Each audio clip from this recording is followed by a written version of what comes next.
Friends, இன்னைக்கு வீடியோவில் நம்ம 10 நிமிஷத்துலேயே ஒரு ஹெல்த்தியான பிரேக்ஃபாஸ்ட் எப்படி செய்கிறதுன்னு பார்க்கலாம். ரொம்பவும் டேஸ்ட்டாகவும் அதே சமயம் ரொம்ப ஹெல்த்தியான பிரேக்ஃபாஸ்ட். இந்த ரெசிபி பண்ணுறதுக்கு ஒரு மிக்சிங் பவுல் எடுத்துக்கோங்க. அதில் 1.5 கப் அளவுக்கு சிகப்பு அவல் சேர்த்துருக்கேன். இதில் தண்ணி சேர்த்துட்டு ஒரு 2 முறை நல்லா கழுவி எடுத்துக்கோங்க. அவல் நல்லா க்ளீனாக வாஷ் பண்ணி எடுத்ததும் இதில் ஒரு 1/2 கப் அளவுக்கு தயிர் சேர்த்துக்கோங்க. தயிரோட அவல் சேர்த்து நல்லா கலந்து விட்டுக்கோங்க. நல்லா மிக்ஸ் பண்ணதும் மூடி போட்டு அப்படியே ஒரு 10 நிமிஷம் இது நல்லா அப்படியே ரெஸ்ட்டில் விட்டுடுங்க. தயிரோடு சேர்ந்து அவல் நல்லா ஊறி வரட்டும். அடுத்ததாக வேறு ஒரு மிக்சிங் பவுல் எடுத்துக்கோங்க. நம்ம 1.5 கப் எடுத்த அவலுக்கு அதே கப்பால் 1.5 கப் அளவுக்கு மீல் மேக்கர் எடுத்துக்கோங்க. 1.5 கப் அளவுக்கு மீல் மேக்கர் எடுத்துருக்கேன். கொதிக்கிற தண்ணியில் சேர்த்துட்டு நல்லா வேக வைங்க. மீல் மேக்கரில் இருக்கிற அந்த பச்சை வாசனை போகணும். நல்லா பொங்கி வந்ததும் கேஸ் ஆஃப் பண்ணிவிடுங்க. இப்போ பாருங்கள், நல்லா வெந்து கொதித்து பொங்கி வர ஆரம்பிச்சிடுச்சு. இப்போ ஸ்டவ் ஆஃப் பண்ணிவிட்டு மீல் மேக்கரை வடிகட்டி எடுத்து பச்சை தண்ணியில் சேர்த்துக்கோங்க. பச்சை தண்ணியில் சேர்த்து ஒரு 2-3 தடவை நல்லா வாஷ் பண்ணி எடுத்ததும் தண்ணியை நல்லா பிழிஞ்சு விட்டு எடுத்துக்கோங்க. இந்த மாதிரி ஒரு 2 முறை நம்ம வாஷ் பண்ணோம்னா நமக்கு மீல் மேக்கரில் இருக்கிற அந்த பச்சை வாசனை இல்லாமல் இருக்கும். இப்போ நம்ம தண்ணியை நல்லா ஒட்ட பிழிஞ்சு எடுத்துக்கலாம்.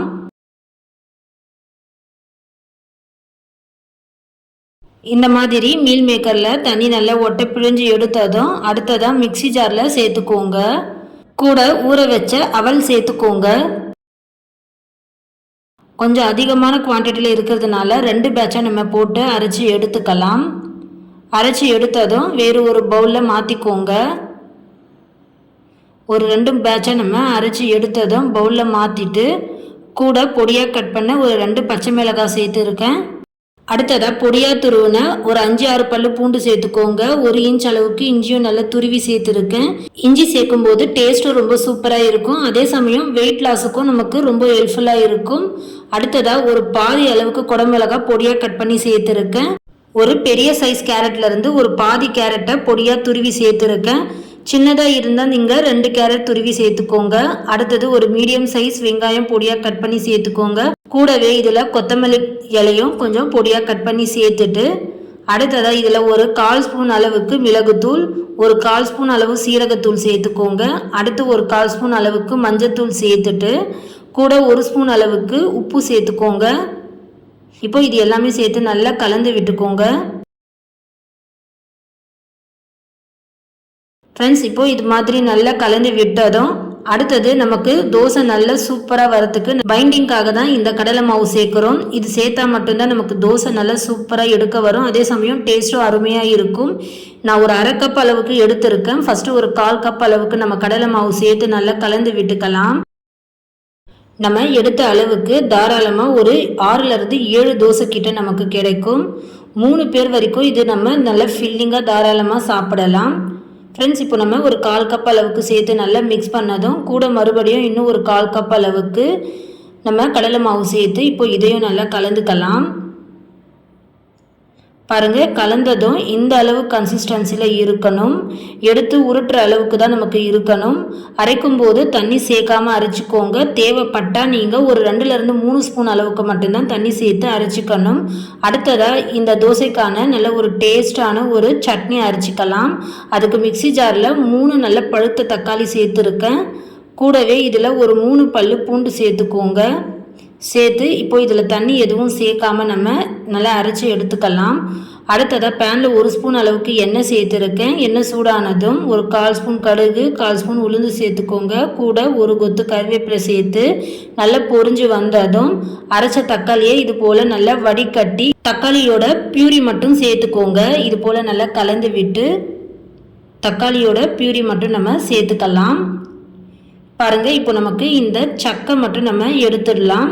இது கூடவே மிக்சி ஜாரில் கூட கொஞ்சமாக தண்ணி சேர்த்து நம்ம இதையும் நல்லா வடிகட்டி சேர்த்துக்கலாம். இந்த சட்னி ரொம்ப சூப்பராக டேஸ்ட்டாக இருக்கும். கண்டிப்பாக நீங்களும் இது ஒரு முறை ட்ரை பண்ணி பாருங்கள். இப்போ இது நல்லா கலந்ததும் ஒரு 1/2 ஸ்பூன் அளவுக்கு தனி மிளகாய்த்தூள், கூட 2 சிட்டிகை பெருங்காயத்தூள் சேர்த்துக்கோங்க. தேவையான அளவுக்கு கொஞ்சமாக உப்பு சேர்த்து நல்லா கலந்ததும் கொஞ்சம் சட்னி வத்தி வர வரைக்கும் வேக வச்சுக்கலாம். மூடி போட்டு லோ ஃப்ளேமில் ஒரு 10 நிமிஷம் அப்படியே வேக வைங்க. ஃப்ரெண்ட்ஸ் பாருங்கள், இப்போது சட்னி நல்லா தண்ணி கொஞ்சம் வற்றி சட்னி சூப்பராக ரெடி ஆயிடுச்சு. இப்போ இதை வேறு ஒரு பவுலில் நம்ம மாற்றிக்கலாம். ரொம்ப சூப்பராக அருமையான தக்காளி சட்னியும் நம்ம இந்த தோசைக்கு ரெடி பண்ணியாச்சு.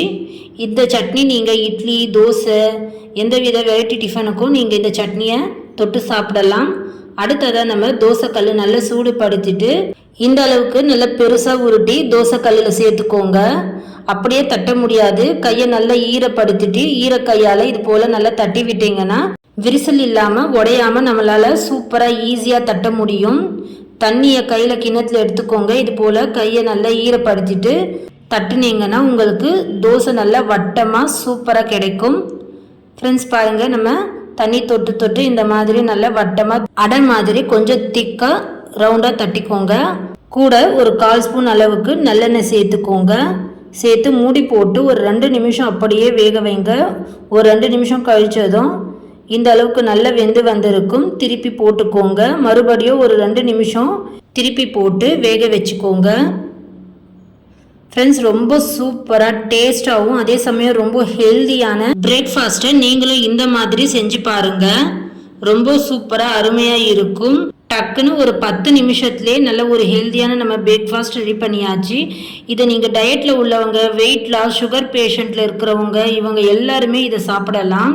ரொம்ப அருமையாக சூப்பராக இருக்கும். நீங்களும் இதே மாதிரி வீட்டில் இந்த மாதிரி நல்ல ஹெல்த்தியான தோசை செஞ்சு சாப்பிடுங்க. இதுக்கு நல்லா தொட்டு சாப்பிட டேஸ்டான ஒரு தக்காளி சட்னியும் நம்ம ரெடி பண்ணியாச்சு.